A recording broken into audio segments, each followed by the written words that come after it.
want to talk about today is the importance of playing catch. All right, that's the foundation piece of being a good baseball player. In fact, you know, when you're looking at high school coaches and college coaches, one of the first things they recognize is your ability to play catch.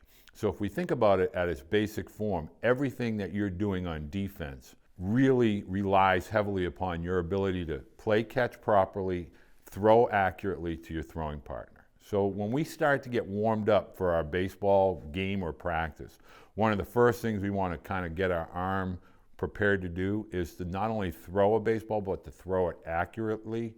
And what we want to start with here is a football. And the reason for that is a football, first of all, it's a little bit heavier than a baseball, right? A baseball is 5 ounces. The football is anywhere from 12 to 16 ounces.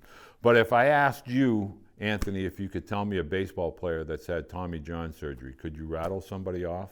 Chris Sale. Okay, Chris Sale, that's a good one. Have you ever heard of a quarterback that's had Tommy John surgery? No. Okay, but the football's heavier, okay, and it gets thrown more often by a quarterback than a baseball player with a baseball.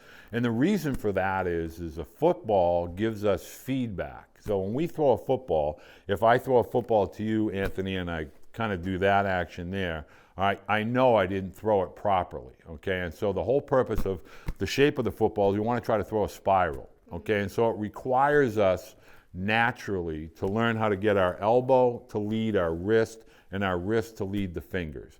Okay, so when we throw this properly and we get that spiral or that spin, okay, it tells us that the last finger on the ball was our index finger. And we want to kind of simulate that as well with the baseball. And the baseball, when we start to play catch, our first area of focus for playing catch is we want to be as close to the middle of that ball with our middle finger, with our thumb underneath, okay? We want to split that ball in half with our middle finger and our thumb, okay? And the next thing that we want to do is we just want to let that index finger and middle finger sit over the seams of the baseball.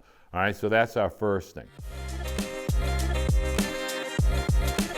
So the importance of catch play at every level of baseball, that is the one fundamental foundation that determines the caliber and the quality of player that you'll ultimately become. It's very important at ages 8 through, say, 12 that you focus on proper throwing technique as far as grip, also doing drills, not only with the football, but with, let me see the baseball again.